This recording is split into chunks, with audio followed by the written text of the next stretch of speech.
Hey guys, Spaz here. So, before we get into the video, I just wanted to say this is my very first video, and also apologize to my watchers on DeviantArt for having this out 9 days later than I said I'd have it up. I wanted to get this out by Halloween, but of course life doesn't always let me stick to my plans. Anyway, I'd appreciate any feedback or advice, so if you'd like to, feel free to visit the link down below to a journal I'll have set aside for this specific video. I know my mic sucks. I'm just using the mic built into my laptop, because it's all I have right now, and I hope to get a better mic one day.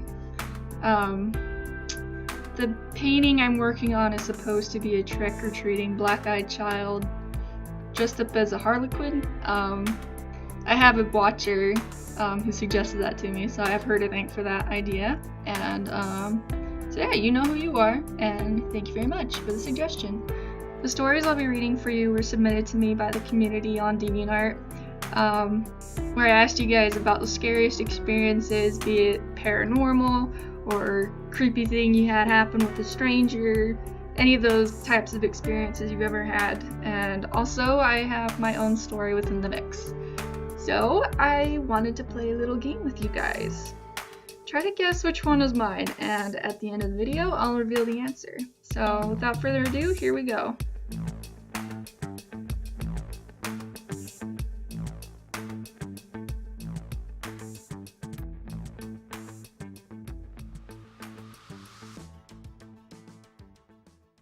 The scariest thing that ever happened to me was in late September 2016. I was woken up at around 2 or 3 a.m. by a little girl's voice calling my name. I was super confused and freaked out. Mommy, I'm hungry, she said. What? I groaned, my brain struggling to differentiate fiction from reality. Mommy, I'm scared of the dark, she said quietly. I opened my eyes and saw a 3-year-old girl in a girly pink nightshirt standing right in front of me, her face only inches from mine. She had short brown hair with 2 ponytails, the same hairstyle I'd had when I was that age. Her eyes were uncomfortably wide, and so was her mouth, which was curled back in a disturbing grin. As I watched, frozen in terror, her eyes shone with a bright blue light, almost like the deadlights from It, and I heard a bell ringing. I somehow forced my brain to get out of that feverish state and found myself alone in my room with no girl to be seen. Definitely one of the scariest sleep paralysis I'd ever experienced. To add to the chills, my mom asked me the following morning why I'd been crying all night. I never cry in my sleep, and I had no recollection of doing so. It still scares me to this day.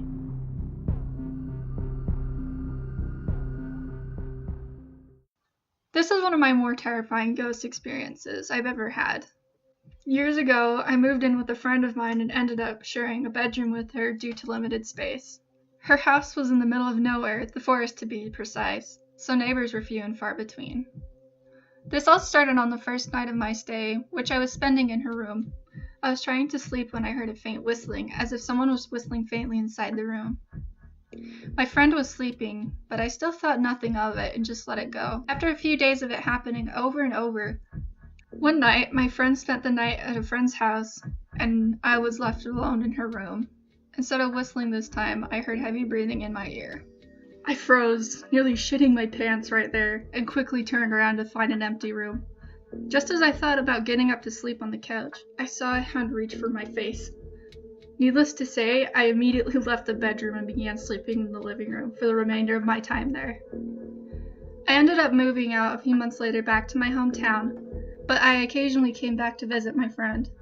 Turns out she moved out of that room as well, and when I stepped inside the room, I heard the faint whistling again, as if the ghost was telling me he was still there.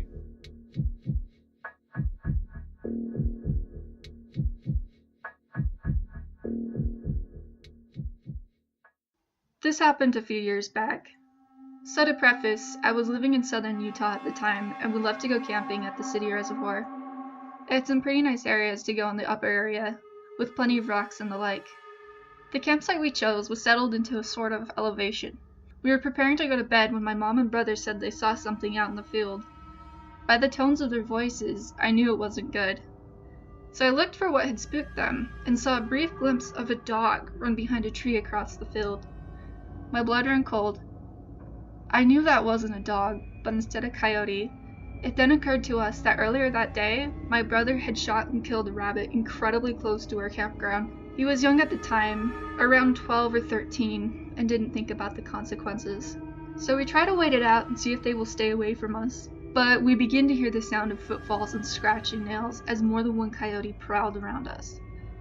My mom decided it was time to get the hell out of Dodge, and we quickly, but calmly, grabbed a few things and packed into the car and left. Later, my mom and brother told us that we were surrounded by an entire pack of them. They said they saw them right behind the tent, up on the rocks and behind the car.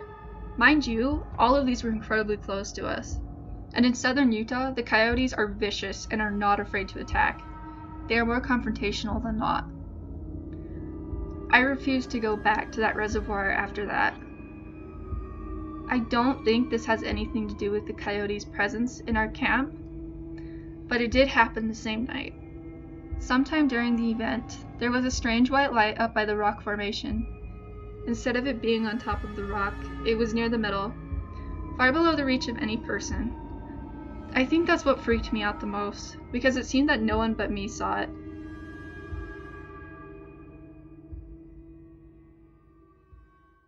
Before I begin, please note that English is not my native language, so apologies for any mistakes. I had a very creepy experience over 10 years ago. One night, as I was sleeping, something caused me to wake up. When I was coherent enough, I could hear loud breathing to the side of me. I didn't know who or what it was, but it scared me so much I didn't even dare to look. After a while, the breathing was gone, and I couldn't hear anything else. After calming down, I rationalized and thought it could have been my father. The next day, I asked him if he'd gotten up to get something to drink the previous night. I had the loft room in my house, and we stored drinks in the room in front of it. His answer made me feel uneasy all over again. He said he hadn't left his room all night. I believe he was telling the truth and not playing a joke on me, because if he had been there, I would have heard him go down the stairs, but I didn't. No footsteps, nothing. Fortunately, I never experienced anything like that again, but it did freak me out.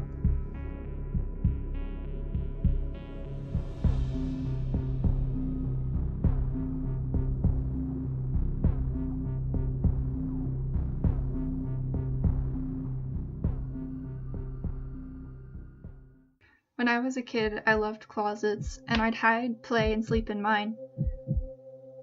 Once I woke up in the middle of the night, and I could see my older brother standing inside my open closet, looking at me in the dark. It was really weird, as he never did anything like that before. So I got up to ask what was up with him, but then he was gone. Then I looked up, and he was looking down on me from the top of my closet. Still inside, but lying on his stomach. I'm not entirely sure what I did after that, but I do remember getting this malicious feeling from whatever it was. I just know it wasn't a dream, and it never happened to me again. My closets have stayed closed at night ever since. I just remembered that this wasn't the only weird experience I've had. This happened several years later, when I was sleeping with my ex-boyfriend one night. Suddenly he woke up screaming, waking me up as well. I saw he was looking straight at the foot of the bed, so I did too. Before us was this weird, shapeless, pitch-black mass. I didn't get a good look at it, since as soon as I saw it, the thing scurried to the window and disappeared under the curtain. We turned on the lights and didn't sleep for the rest of the night. As for these experiences, I'm fairly certain it wasn't sleep paralysis, since I've never had it. Maybe I woke up and still had dream remnants, which does happen sometimes, except I never get up and walk around, and they usually last a few seconds before I go back to sleep. So I don't know for sure what was happening, be it paranormal or something else.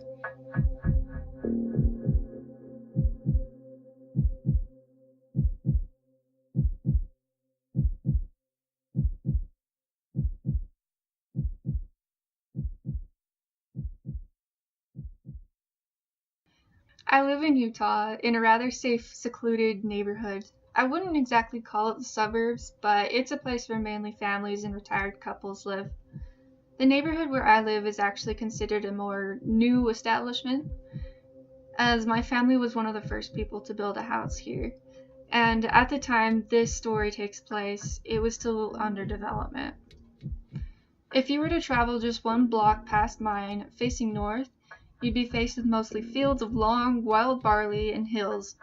A small dirt road is all that connected the spot of blocks where my house was located, to the older patch of blocks with houses just north of that. Sorry if this description flies over your head a bit, I only include this to give you a picture of how this story played out. Anyway, I'm the youngest of the 3 kids in my family, and likewise, I spent most of my time following my older sister and brother around. I'd never really gotten along with the other kids in my neighborhood, as the kids in my neighborhood tended to bully me, mostly, and I just didn't really fit in. So I mainly played with my siblings. We liked to play in fields around our neighborhood, but never went too far from our home. My brother, who was about, I'd say like 15 or 16 at the time, liked to build things he made out of materials he just found lying around outside, such as sticks, rocks, etc. One day we went down the dirt road north of our block, and we came upon some chipped up cement pieces that were flat enough to stack on top of each other. My brother, being the little architect he was, decided we should build a little fort. We ended up building a crude little hut that was just big enough for the 3 of us to fit in, building the walls out of the cement pieces and making a roof out of the barley that grew everywhere around the place. Sometimes my brother would bring us over to play over there, mainly him babysitting us while my sister and I played house or something like that. That went on until fall started, and with it, the new school year. My sister spent more time with her friends, and my brother soon became busy with school and swim team. So I was pretty much left to entertain myself most days. Also, I'll explain that when I was younger, I had the tendency to wander off on my own. So, like the smart little 6-year-old wandering child I was, I went outside during the day and headed out to visit the little hut. It was literally about 1.5 blocks away from my house. So perhaps I deemed that it would be okay. Plus, like I said earlier, our neighborhood was very safe. For the most part, I think I just sat in the hut, maybe marveling at the fine estate made of chipped cement and weeds. The next thing I remember is seeing 2 men drive up onto the dirt road, one on a red 4-wheeler, the other on a blue 4-wheeler. I remember that the guy on the red 4-wheeler had longer, light brown hair that just fell around his neck. The guy on the blue 4-wheeler seemed to either have a shaved head or maybe a buzz cut, I don't really remember. For the rest of this story, I'll refer to them as red and blue. I could see them observing me and talking to each other. Over the sound of their vehicles, it was hard for me to hear exactly what they were saying, but I did catch Red say to Blue, "See that little girl up there? And what do you think?" I never heard what Blue said as he talked a lot quieter, but from Red's next couple lines, I immediately felt sick to my stomach. Red just gets this smug, sickening grin on his face and says, "Yeah, I like her too. Go get her." That very sentence sent me into full-out flight mode. I just knew I had to get the hell out of there. I dropped my flowers on the ground, not caring that I probably crushed them under my feet as I ran, booking it down the hill. To this day, I still think that is the fastest I have ever ran. As soon as I got to my little pink Dalmatian spotted bike, which was parked at the bottom, I basically leapt onto it as I picked it up, pedaling as my life depended on it. That's probably the fastest I've ever ridden a bike too. Of course, this entire time I was screaming at the top of my lungs. I remember doing this because my first grade class just had the stranger danger presentation, and that was something they told us to do if approached by a stranger. It worked though, because I think it startled the 2 guys enough that they couldn't immediately react to me running away from them. This probably gave me all the time I needed to get off the dirt road and right onto my street. By the time that they would have been able to catch up to me on their vehicles, they would already be seen by the adults who were out watching their kids on my block. They wouldn't have the chance to do whatever twisted crap they wanted to do to me before they were caught. As soon as I got to my house, I dropped my bike in my driveway and threw open my door, slamming and locking it behind me. I remember being absolutely hysterical, screaming and crying. My sister came down the stairs to see what was going on, and all I could tell her was, "Bad guys, they were going to take me." She called my mom, who came home immediately, and I relayed to her what had happened. After that, I remember talking to a policeman who was really nice and had me describe the men. Nothing really ever came up after that. At least, I don't think so. That whole experience, even though it's been 14 years since it happened, I get extremely freaked out by the sound of motorcycles, dirt bikes, four-wheelers, anything that makes that sort of engine sound. Like, I'll feel like I'm in danger if I so much as hear it outside my house. Sometimes I try talking to my parents about it, but they don't really want to talk about it, which makes me wonder. It's been at least a few years since I last brought it up, and maybe since I'm 20 now, they'll be more open to the subject.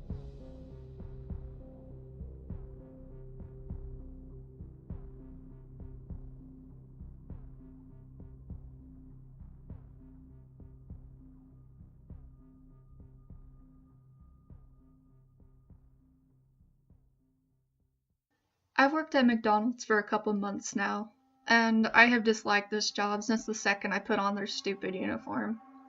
My feeling of slight disapproval turned into annoyance when I discovered that the majority of the staff didn't know how to speak English and had no idea how to train me. That annoyance morphed into anger when they put me in charge of making fries all day, every day. And my anger turned into pure black hatred when I got locked in their walk-in freezer. It's lunchtime at the busiest McDonald's in the city. It's around 90 degrees Fahrenheit, and I'm working the fryer as usual. Working the fryer consists of stocking both the small freezer and the fry machine, filling the fry baskets onto the fry machine, consistently placing those baskets in all three of the fryers for exactly 3 minutes each, while shaking the baskets when they are halfway cooked, dumping the baskets into the fry bin, salting the fries, and scooping them into the correctly sized cup. It's a 3-person job at best, but I get to work alone thanks to my extra nice managers. I've been standing at this fryer for about 5 hours now, and I'm fresh out of fries in the small freezer when some kind person in the drive-thru takes it upon themselves to order 12 large fries. I'm practically on fire from the immense amount of heat I've been experiencing all day, and having this additional stress dumped on me was a little too much for the moment. I had previously asked 4 different people to get me fries from the freezer so I wouldn't have to leave my area, but I guess all of them forgot. I decided it's probably best if I go get them myself, and the managers would just have to deal with me not being there because this is technically their fault. The freezer at this McDonald's has 2 separate rooms. The first one I walk into is the equivalent of a fridge. It's cold, but not too bad. The fries are located in the other freezer on the right side of the room. This one's temperature is somewhere in the negatives. I make my way into the colder room, and the chilly air is a little refreshing at first, but after taking a few minutes to find the fries, I'm more than ready to leave. This is the point where I turn around and notice, to my dismay, that the door has closed behind me. I nudge it with my shoulder and discover that not only has it closed, but the door has locked. But luckily for me, there's a giant emergency escape handle on the door with step-by-step instructions on how to use it. 1. Turn the knob 90 degrees counterclockwise. 2. Push the knob in. 3. Push open the door. Okay, it seems pretty simple. So I turn the knob 90 degrees counterclockwise and it breaks off. In my hand. It takes a few seconds for my confused state to understand what just happened. I try in vain to put the pieces of the knob back together until realizing that I will never be able to fix it. I lose a few minutes to senseless hysteria and panic before finally calming down enough to remember that I have my phone with me. I rip it out of my pocket and turn it on, only to discover that it has no signal. It was something straight from a horror movie. At this point, my human consciousness vanishes and I become a being of pure animal instinct and fear. I lose all ability to think straight and resort to throwing my comedically small body at the massive metal door repeatedly. Part of me knows that this is a huge overreaction. This freezer belongs to the busiest McDonald's in the city and people will have to come in here sooner or later. Plus it's open all 24 hours. It's not like I would be stuck here overnight. But the other very scared part of me says, no, you will never see daylight again. You will die here in this cold, dimly lit McDonald's freezer." And I guess the sensible part of me just gave up trying to see a reason, because my body continued trying to force open the door for a good 3 minutes. Eventually, I gave up and waited for what seemed like forever, until the door squeaked open and a short little Hispanic lady popped her head in and softly asked me if I was okay. She must have seen me walk in and came to check what was taking so long. I really didn't know how to respond.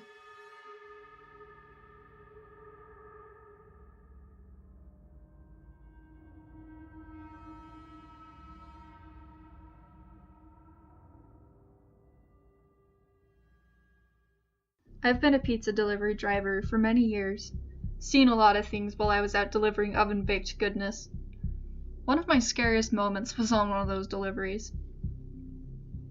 It was a normalish day in the middle of October, a year or so back. I can't remember the exact day, but I know it was Friday. The pizza place was closing and I was sent out on one last delivery, looking forward to when I came back to get my tips for the day and head home to enjoy some delightful sleep.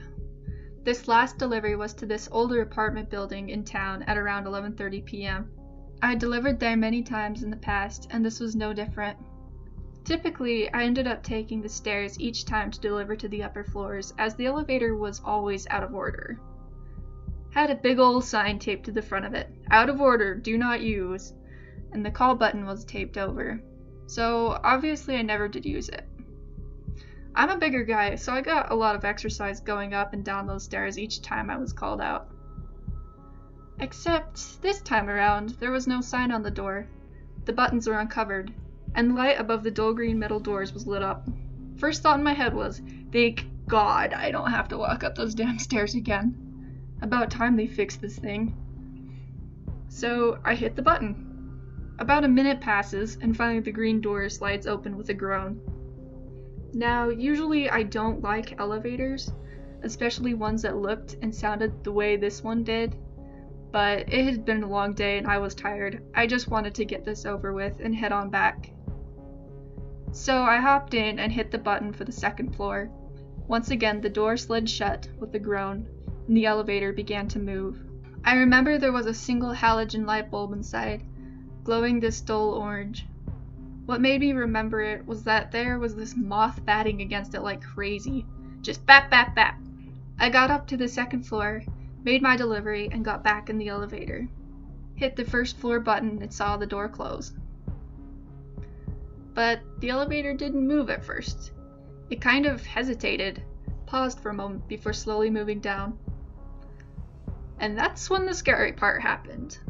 There was this crashing noise, and the elevator slammed to a halt. I was left wondering what the hell happened when the elevator's light flickered and went out, leaving me in total darkness. There's not much that'll totally cause you to panic immediately, but let me tell you, hanging who knows how far up in a metal box in total darkness, not knowing if you're about to fall to your death or not, that's one of them. This'll be the part where you're probably going, why not take out your phone and use it for light, or call for help? Well, I would've if I had had it on me. See, I use it as my GPS when I'm out on delivery, and found it's a hassle to take it with me every single delivery, especially if the car is right there a few feet away. So I'm standing in this groaning metal depth cage, barely holding on to my sanity, and trying not to panic for a few minutes when I feel something touch my face. Now, I know I'm alone in there, but the thought that comes into my head is, oh my god, something or someone just poked my face, and I start flailing around and screaming, because I'm thinking demons, monsters, little girls with long black hair. And the lights come back on in a flash. The elevator starts moving, and I'm face to face with the freaking moth, who sees my open screaming mouth and goes, you know, I bet there's something good in there, and goes zipping right in. After like a second of what the hell just happened, I wrench this poor, now saliva-covered bug out of my mouth, and as soon as the doors open, I'm out of the elevator. Turns out, somebody tripped the breaker which shut off my power to the building. Luckily, someone went down and rectified the problem, which allowed me to escape. But I've never once used that elevator again, and I'm always really hesitant around others. And my new least favorite animal is the moth. For all I know, it wasn't really a moth, but some sort of alien that shut off the power somehow and was trying to crawl inside me to take over my body. Or maybe I've just got too much imagination. In any case, thanks for reading, and I hope you enjoyed my suffering.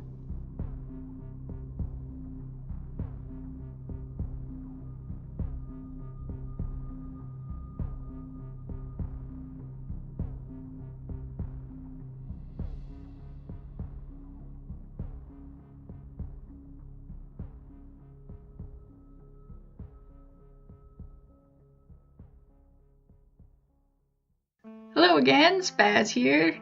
I just wanted to say thanks for watching, and I hope you liked the video. So here's the moment of truth. Which story was mine? So story number 6 was the one that was mine. In case you need some reminding, that was the near kidnapped experience. Some of you might ask about how that all resolved. I actually wrote down that experience to share with bigger horror narrators out there, like B-Busta and Corpse Husband. I believe I sent it to both of them. I don't know if they ever narrated it though. I did that like 2 years ago, and actually I have talked about it with my family since, but still nothing else has really developed. There was actually a guy who lives in my neighborhood I don't know if he's still there anymore. He ended up being taken into custody on charges of kidnapping and sexual assault on a minor. From what I remember, the victim was 13, and it was believed that this guy and possibly another, I can't remember if they ever did find a possible accomplice, or if, that ever was, I guess, diffused, but apparently they had abducted and molested this girl, then dropped her off in a canyon. That's kind of near where I live, and they also believe there could have been more victims. I would put up the article to have you guys read it for yourself, but it contains details about where I live, and I don't feel comfortable showing that online. So for a while, this did make me wonder if perhaps what happened in this scenario was connected in any way to what happened to me when I was 6, but after discussing it with my parents, apparently the guy was found innocent and he was released and the whole thing was dropped. I don't know if they continued with the investigation on what happened to the girl. I really hope they did, for her sake, because that's just a terrible thing to have happen. And I hope that she got justice, or if she hasn't yet, that she eventually does. So all in all, it's still unknown what became of the men in my experience. Anyway, so a big thank you to all those who shared their stories with me, and thanks to you guys for listening. If you'd like to see more story time and art videos, feel free to subscribe or follow me on DeviantArt for more. Probably better to keep in touch with me through DeviantArt, because I'm on there more often, as I plan to do more of these types of videos. They're probably going to contain different subjects for you guys to talk about, so just be sure to watch out for those if you would like your story to be featured in one of these videos. Usually I'll put up, well, because this is the first one, I guess I should just say, I'm going to be putting up DeviantArt journals about the certain subjects, and be asking about your experiences there. So there's that for you, and peace.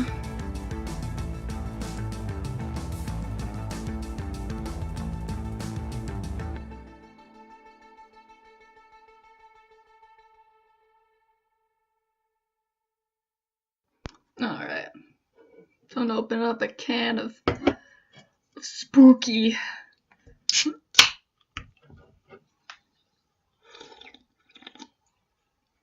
Oh, it's terrifying. Alright.